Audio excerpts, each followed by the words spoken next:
بالله من الشيطان الرجيم بسم الله الرحمن الرحيم إن الله وملائكته يصلون على النبي يا أيها الذين آمنوا صلوا عليه وسلموا تسليما الصلاة والسلام عليك يا سيدي يا رسول الله وعلى آلك وأصحابك يا حبیب اللہ۔ محترم سامعین اکرام، السلام علیکم ورحمۃ اللہ وبرکاتہ۔ میں امید کرتا ہوں کہ انشاءاللہ باذن اللہ آپ خیریت سے ہوں گے۔ میں نے انشاءاللہ باذن اللہ حضرت بلال رضی اللہ تعالیٰ عنہ کی شان پہ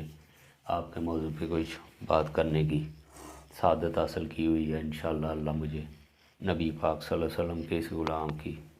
حق اور سچ بیان کرنے کی توفیق عطا فرمائے۔ سیرت تو جب حضرت ابو بکر صدیق رضی اللہ تعالیٰ عنہ اور رسول اکرم صلی اللہ علیہ وآلہ وسلم نے دیکھا کہ امیہ حضرت بلال رضی اللہ تعالیٰ عنہ کو مار رہا ہے، تو رسول اللہ صلی اللہ علیہ وآلہ وسلم کی آنکھوں سے آنسو بہہ گئے، اور رسول اللہ صلی اللہ علیہ وآلہ وسلم نے اللہ کی بارگاہ میں ہاتھ اٹھا دیے، فرمایا یا اللہ میرے بلال رضی اللہ تعالیٰ عنہ کو نجات دے دے، ان ظلموں سے چھٹکارا دے دے۔ تو آپ حرم کے ایک کونے میں بیٹھ گئے اور فرمانے لگے ابو بکر سے، ابو بکر کاش میرے پاس پیسے ہوتے تو میں بلال کو چھڑا لاتا۔ اب ابو بکر صدیق رضی اللہ تعالیٰ عنہ اٹھے اور عباس آپ کے چچا کے پاس چلے گئے۔ ابھی انہوں نے کلمہ نہیں پڑھا ہوا عباس نے، تو کہنے لگے عباس یار ایسا کر کہ بلال کو نا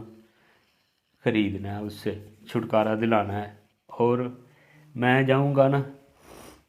امیہ کے پاس اکیلا تو وہ چڑ جائے گا میرے کو دیکھ کے، وہ نہیں دے گا،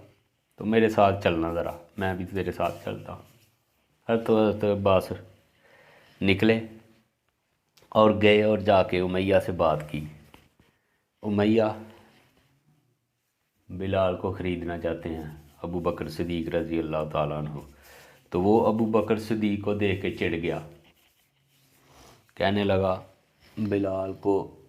خریدنا ہے تو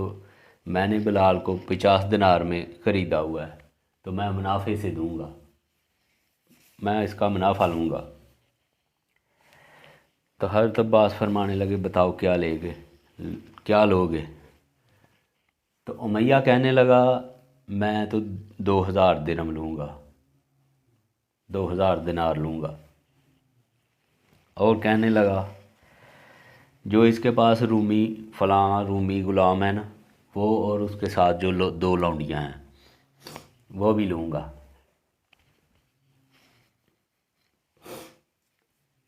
جو غلام تھا اور 2 لونڈیاں تھیں وہ غیر مسلم تھے، وہ بھی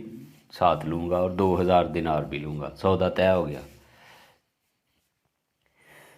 اب حضرت عباس بھی کہنے لگے کہ یار اتنا بڑا تاجر ہے، اتنا بڑا سمجھدار آدمی ہے تو، صدیق اکبر سے کہنے لگے تو یار یہ تم نے بڑا گھاٹے کا سودا کیا، اتنے پیسے دیے اور 3 غلام بھی ساتھ دے دیے۔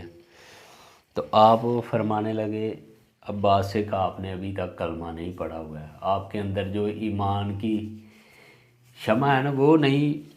اجاگر ہوئی، آپ کو بھی علم نہیں ہے بلال کی قیمت کا، آپ کو ابھی بلال کی قیمت کا علم نہیں ہے، آپ کے اندر ایمان نہیں اترا ہوا، آپ کو ایمان کی حلاوت کا، ایمان کی جو ذائقہ جو مزہ ہے نا وہ آپ کو ابھی نہیں ہے پتہ، اس لیے آپ کہہ رہے ہیں، آپ نہیں سمجھ سکیں گے اس بات کو۔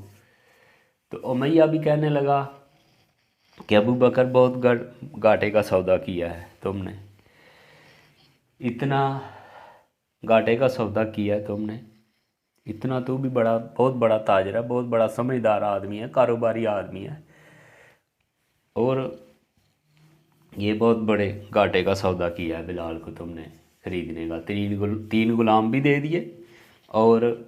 2000 دینار بھی دے دیے۔ تو حضرت ابو بکر صدیق رضی اللہ تعالیٰ عنہ فرمانے لگے امیہ سے، امیہ سن، اگر اللہ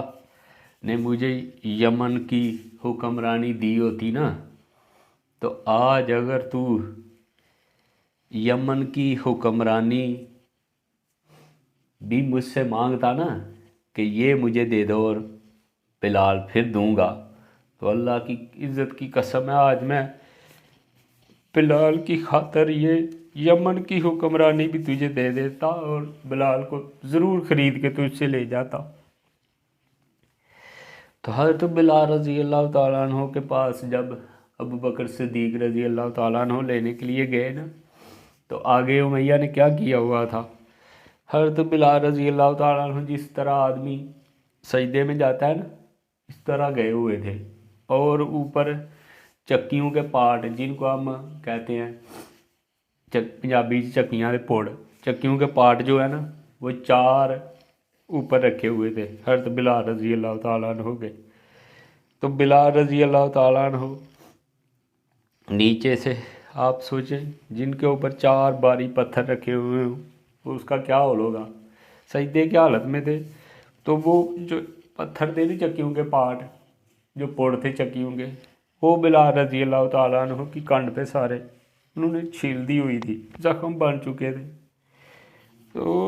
ابو بکر صدیق رضی اللہ تعالیٰ عنہ نے جا کے وہ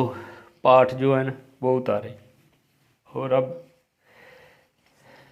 حضرت ابو بکر صدیق رضی اللہ تعالیٰ عنہ بلال رضی اللہ تعالیٰ عنہ کو لے کر اپنے گھر میں کی طرف آ گئے۔ گھر کی طرف آنے لگے تو بلال کہنے لگا ابو بکر جلدی کرو یار، مجھے رسول اللہ صلی اللہ علیہ وآلہ وسلم کے پاس لے چلو۔ ابو بکر کہنے لگے میں رسول اللہ صلی اللہ علیہ وآلہ وسلم کو روتے ہوئے چھوڑ کر آیا ہوں اور تجھے خریدنے کے لیے گیا تھا، تو مجھے رسول اللہ صلی اللہ علیہ وآلہ وسلم کے آنسو مجھ سے نہیں دیکھے جاتے۔ رسول اللہ صلی اللہ علیہ وآلہ وسلم کی طبیعت نبوت کو ابو بکر سے زیادہ کون سمجھ سکتا تھا؟ فرمانے لگے مجھے رسول اللہ کے آنسو نہیں مجھ سے دیکھے جاتے، اور چلو میں تجھے پہلے گھر میں لے چلتا ہوں، ایسی حالت تمہاری رسول اللہ نے دیکھی نا تو ان سے برداشت نہیں ہوگا، میں تجھے گھر لے جاتا ہوں،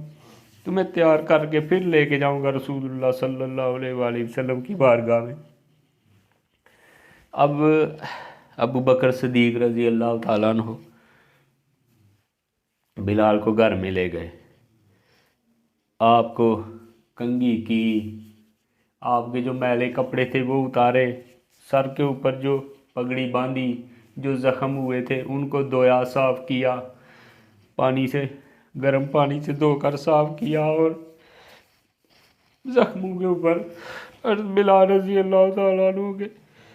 تیل لگایا۔ اب بلال کہنے لگے میں تو غلام تھا، میں تو بکتے بکاتے یہاں تک مکے میں پہنچا تھا، اور میاں تو مجھے 4 دن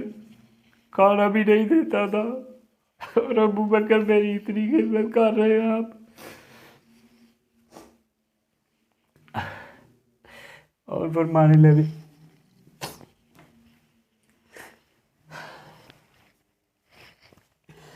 میری اتنی خدمت ابو بکر آپ کر رہے ہیں، بالوں میں تیل لگایا، کنگھی لگائی، پگڑی نہیں باندھی، اور اب فرمانے لگے چلو میں تمہیں رسول اللہ صلی اللہ علیہ وآلہ وسلم کی بارگاہ میں بلال لے جاتا ہوں۔ اب بلال کو کہنے لگے بلال یار نبی پاک صلی اللہ علیہ وآلہ وسلم کی بارگاہ میں جا کے رونا مت، میرا نبی روئے گا، مجھ سے وہ وقت برداشت نہیں ہوگا، میرا نبی غم میں ڈوب جائے گا۔ تو بلال سے یہ تاکید کر دی، اب چلے۔ اب رسول اللہ صلی اللہ علیہ وآلہ وسلم کے در پہ آپ پہنچ گئے۔ ابو بکر صدیق اور حضرت بلال رضی اللہ تعالیٰ عنہ، رسول اللہ صلی اللہ علیہ وآلہ وسلم نے ایک نگاہ بلال کی طرف ڈالی اور بلال کی نگاہیں جھک گئی. بلال سے برداشت نہیں ہو رہا تھا اور بلال کی نگاہیں جھک گئی. اور جب نبی پاک صلی اللہ علیہ وآلہ وسلم نے ابو بکر رضی اللہ تعالیٰ عنہ کی طرف نگاہ اٹھائی اور آپ فرمانے لگے ابو بکر تیرا بہت شکریہ، کاش تو کبھی میرے بھی پیسے لے جاتا، مجھ سے بھی کچھ پیسے لے جاتا اب بلال کو چھڑانے کے لیے. اور رسول اللہ صلی اللہ علیہ وآلہ وسلم نے ابو بکر صدیق رضی اللہ تعالیٰ عنہ کا شکریہ ادا کیا اور کہا اللہ آپ کو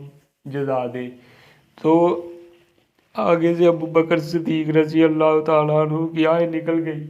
آپ نے ہاتھ جوڑ دیے، کہنے لگے یا رسول اللہ میں تو آپ کا خادم ہوں، یا رسول اللہ میں تو آپ کا غلام ہوں، یہ آپ مجھ سے کیا کہہ رہے ہیں شکریہ ادا کے بعد.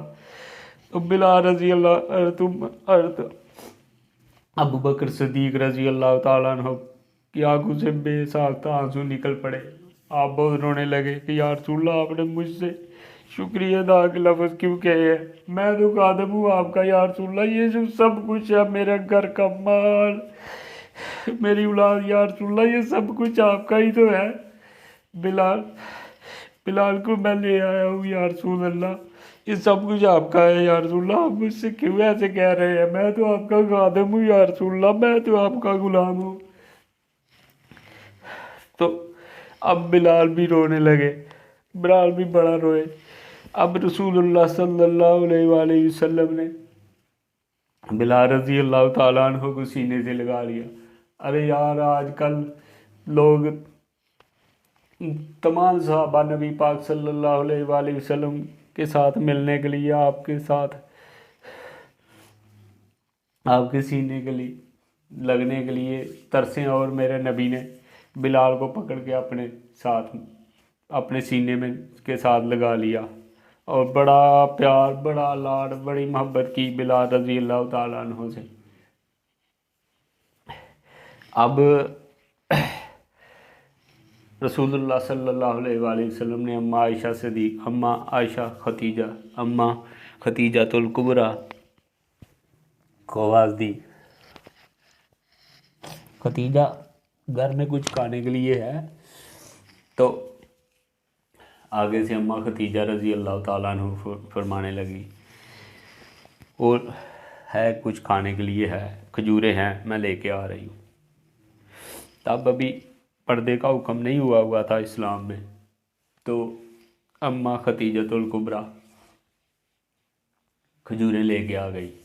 صاف ستھری دھو کر کھجوریں رسول اللہ صلی اللہ علیہ وآلہ وسلم کی بارگاہ میں پیش کی. اور حضرت بلال رضی اللہ تعالیٰ عنہ کے لیے آپ نرم نرم کھجوریں پلیٹ میں سے نکال کر اور اوپر سے کھجوروں کے چھلکے اتار کر بلال کو پیش کر رہے ہیں. میرا نبی امام الانبیاء خاتم النبیین، جس کے قربت کے لیے، جس کے ساتھ بیٹھنے کے لیے تمام صحابہ ترسے، وہ امام الانبیاء بلال رضی اللہ تعالیٰ عنہ کو کھجوریں پیش کر رہے ہیں. بلال یہ کھائیں آپ، بلال یہ کھاؤ آپ. کھجوروں کے اوپر جو چھلکا ہوتا ہے نا، سخت ہوتا ہے، وہ میرے نبی اتار کر اور گٹلی صاف کر کے اور نرم نرم کھجوریں میرے نبی حضرت بلال رضی اللہ تعالیٰ عنہ کو پیش کر رہے ہیں. تناول فرمائے انشاءاللہ باذن اللہ مجھے اور آپ کو اللہ رب العزت تمام صحابہ کی طرح رسول اللہ صلی اللہ علیہ وآلہ وسلم پہ رسول اللہ صلی اللہ علیہ وآلہ وسلم کی محبت عطا فرمائے، اور مجھے اور آپ کو اللہ رب العزت 5 وقت کا نمازی بنائے، رسول اللہ صلی اللہ علیہ وآلہ وسلم کی سنت مبارکہ پہ چلنے کی توفیق عطا فرمائے. انشاءاللہ باذن اللہ کل انشاءاللہ اگر اللہ نے زندگی دی، اللہ نے صحت دی، اللہ نے فضل و کرم کیا، تو باقی انشاءاللہ باذن اللہ کل میں نے بلال رضی اللہ تعالیٰ عنہ کے سیرت میں آپ کے سامنے پیش ہوں گا. کچھ الفاظ جو میں